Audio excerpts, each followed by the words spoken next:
What is up guys, Flashfire here, and today we are going to be answering an age-old question. Why is that dragon so broken? Why is Dragapult so good in Sword and Shield? Anyone who's been playing OU, or really any competitive Pokemon tier over the last couple of weeks since the release of Sword and Shield will be able to tell you that Dragapult is running around everywhere and ruining people's days either as a dangerous physical attacker or a spooky special attacker. The most common of these two sets being with a special attacking investment. Now, why is this thing so dangerous? Surely coming off a base 100 special attack stat, it can't do that much damage. The first thing to do to see why it's so disgusting is of course to take a look at its stats. The most standout one here being its base 142 speed tier. This is unique to Dragapult and essentially makes it the fastest Pokemon in the game. Actually, a Selgor and Ninjask have a higher speed tier than Dragapult, so you're an idiot. Yeah, as I said, this thing is the fastest viable offensive Pokemon in the game, which obviously is going to make it very dangerous. If we take this into account, we can start to see why its offensive stats are slightly lower than we would potentially like it to be. That base 100 special attack isn't that scary, but if it had a decently high special attack stat, this thing would be even more terrifying than a Galarian Darmanitan, and no one needs that. So jumping into its offensive stats, we see that it has a 100 base special attack and 120 base physical attack, which would make you think that it would be better as a physical attacker. Now, I can't speak for any other formats, but I've been playing a lot of 6v6 singles recently, and I know for a fact that seeing a physical Dragapult is about as likely as meeting a Natdexer who admits that they bought the game and enjoyed it.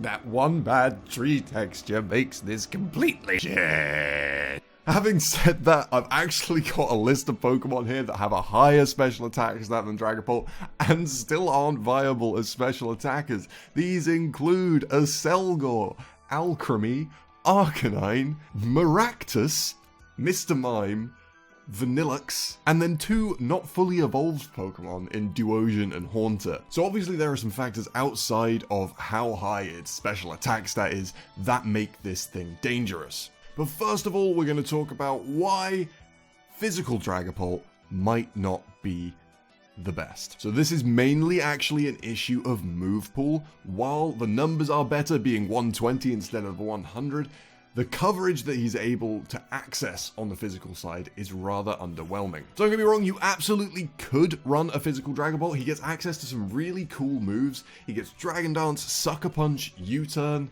and Dragon Dart's his own signature physical dragon type move where he shoots goddamn Dreepies out of his head and it looks so cool. I think the biggest letdown here is that he doesn't get access to any form of reliable Ghost Stab. With Ghost being so spammable in the meta at the moment, it's a big blow that he doesn't get access to something like Shadow Claw. Instead, he has to run Phantom Force, which for those who don't know, is a move like Bounce or Fly or Dive, where you disappear on the first turn and then hit on the second turn. While it does have quite a high base power, the fact that your opponent knows exactly what you're going to be doing for the next 2 turns and gets a free turn where you're not touching them just makes it a little bit too slow and gives your opponent way too much room to breathe. I honestly think this is the main thing stopping Dragapult from being as dangerous as a physical attacker as he is as a special attacker. He would be incredible with a Choice Band or a Life Orb or something like that with that Shadow Claw, but the Phantom Force is just such a letdown. So, Special Dragapult, the focus of this video. Why is Special Dragapult so much better? Well, there are 3 reasons for this. Number 1, he has incredible high power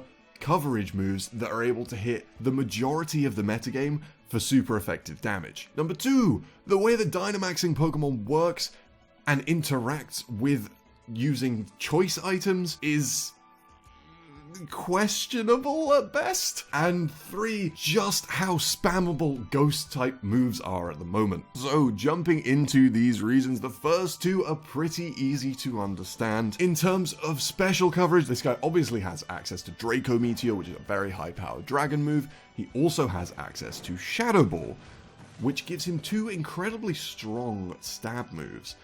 Shadow Ball being very, very spammable, given that so little of the metagame is able to resist or have an immunity to Ghost type. Then following on from that, we also get access to moves like Fire Blast, Thunderbolt, Hydro Pump, and then even the option to tech in some physical moves if you're feeling spicy. You can give up a coverage slot and run something like Sucker Punch or U-Turn. Sucker Punch could potentially win you the 1v1 against another Dragapult. U-Turn, of course, is great for gaining momentum and getting free switches against your enemy team. The combination of having a spammable Ghost type stab, as well as having access to Fire and Electric type coverage, is really what brings this guy to the forefront of OU at the moment. Couple this with the way that Dynamaxing interacts with choice items, and you've got a real recipe for danger here. The best and most common way to mitigate Dragapult's relatively low special attack is to run him with a Choice Specs or a Life Orb, my personal preference being with a Choice Specs.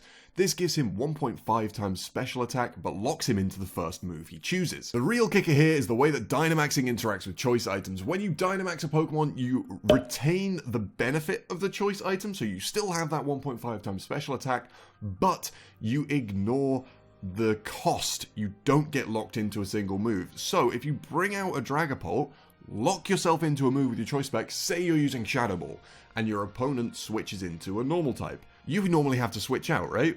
But if you click that Dynamax button, you're allowed to pick any of the moves that you have access to again.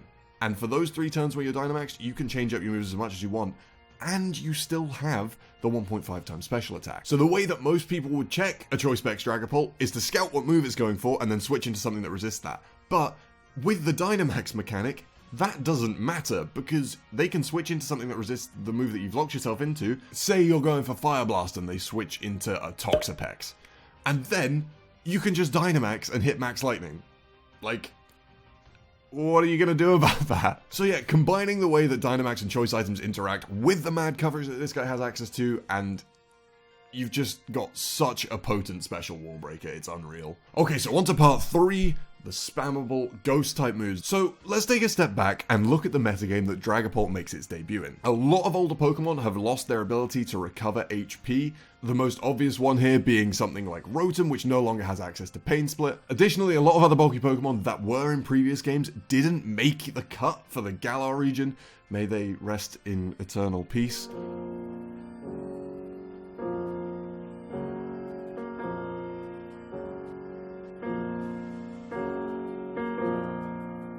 When we take this into consideration with the fact that very few of the Galarian natives are especially bulky or have access to reliable recovery, what I'm talking about when I say reliable recovery is a move that heals 50% of your HP, so something like Soft Boiled, Recover, Roost, Morning Sun, all of those kind of things. So when we look at all these things, it's easy to see that the general trend for the pool of Pokemon that we have access to in Generation 8 is tending towards being less bulky, less survivable, and not having that recovery to make them last for the entirety of the game. This means that any chip damage dealt throughout the length of the game is much more likely to stick against key Pokemon, and means that they're much more vulnerable to being picked off by 1 or 2 hits from a nice, fast sweeper. Something else that's specifically an issue of the state of the meta, and is honestly true of a lot of generations previously, is that there are not a lot of prevalent normal types, which are the best way to deal, obviously, with ghost type moves, as they have an immunity to them. Because normal is such a underwhelming typing both offensively and defensively, very few normal type Pokemon are common. This means that there are very few Pokemon available that are both usable and able to be immune to ghost type moves, which makes ghost type moves so spammable and such a big issue. This means that Dragapult is so rarely punished for clicking Shadow Ball because he's faster than everything, and it's likely that whatever switches into him doesn't resist it. So he's just able to pump out really consistent, fast damage, which is a threat to any team in 6v6. So what can we do about Dragapult? If you've had an accident on the ladder that was Dragapult's fault, please call this number, and we'll send one of our licensed Dragapult counters straight into your team for you. So I've been playing a lot of 6v6 recently, and I've worked out a couple of different things that will check and counter different Dragapults very easily. I'm gonna share them with you just now. What I've found works best against this guy, obviously we're mostly seeing him as a special attacker, so what the best things that I've found to deal with him are specially defensive fairy types. So the best one off the top of my head would be Sylveon. If you run that with a specially defensive set, put Wish and Protect on there, and you're just going to be able to tank any 2 hits that he goes for. Even if you tank a Shadow Ball on switch in into a G-Max move, you will be able to live both of those, Wish up, and just be absolutely fine against him. So that's one easy counter to him, as well as that specially defensive Clefable in much the same way can tank any 2 hits, even if he Dynamaxes, and just be absolutely fine afterwards. The benefit of Clefable also being that obviously you could potentially run rocks on it and add hazards for your team and all that kind of stuff, so that's pretty cool. But yeah, really what we're looking here is anything with a good special defense stat that isn't hit for super effective damage by any of Dragapult's moves. So some fringe picks here that might be good. I haven't tried them, but I would imagine they do quite well. Things like Snorlax, maybe an Assault Vest Grimmsnarl if you're feeling spicy, or especially defensive Hippowdon actually would work. You take less than 50% damage from any of his one hits. So, I don't know, maybe. So what do you think about this spooky boy? How are you going to be running him on your team? Will you be using specs or maybe a physical set? What will you be using to counter him? Let me know down in the comments. And be sure to subscribe to the YouTube channel. Follow me on Twitch, link in the description to catch more of these videos, live battles, both Wi-Fi and Showdown. And I will see you in the next one.